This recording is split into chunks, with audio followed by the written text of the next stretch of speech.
Les poissons antarctiques ont une particularité qui est de résister à des températures extrêmement basses, des conditions qu'on appelle extrêmes.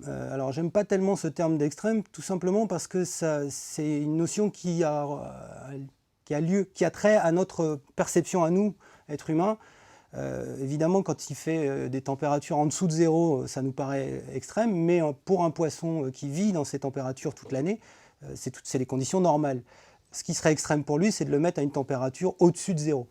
Donc ces poissons sont capables de résister à des températures jusqu'à moins 2 degrés, et donc ils ont des adaptations, notamment ce qu'on appelle les protéines antigel, qui leur permettent que leur sang ne gèle pas. Certains ont même perdu totalement l'hémoglobine, donc ils ont un sang qui est complètement blanc, ce sont les canictinés. Et d'autres, par exemple, les bathydraconidés, qui eux n'ont pas perdu l'hémoglobine, qui ont toujours un sang rouge, mais dans lequel il y en a beaucoup moins. En fait, ces poissons sont capables d'avoir beaucoup moins d'hémoglobine, tout simplement parce que dans l'eau très froide, la quantité d'oxygène disponible est bien supérieure à ce qu'on peut avoir dans un environnement plus chaud. C'est par exemple la raison pour laquelle on trouve des truites seulement dans les rivières très pures et dont l'eau est froide, parce que ces poissons ont besoin d'une grande quantité d'oxygène.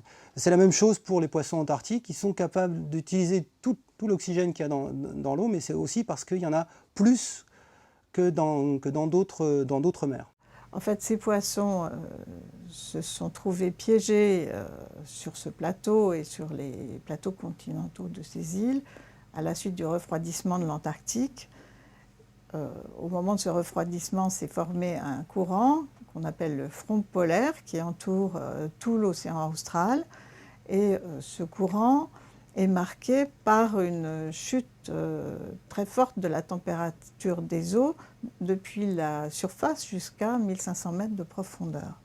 Donc les poissons qui sont piégés sur le plateau continental antarctique et dans ces îlots ne peuvent franchir cette barrière et se sont petit à petit adaptés à ces températures d'eau très froides qui atteignent pratiquement moins 2 degrés près du continent antarctique.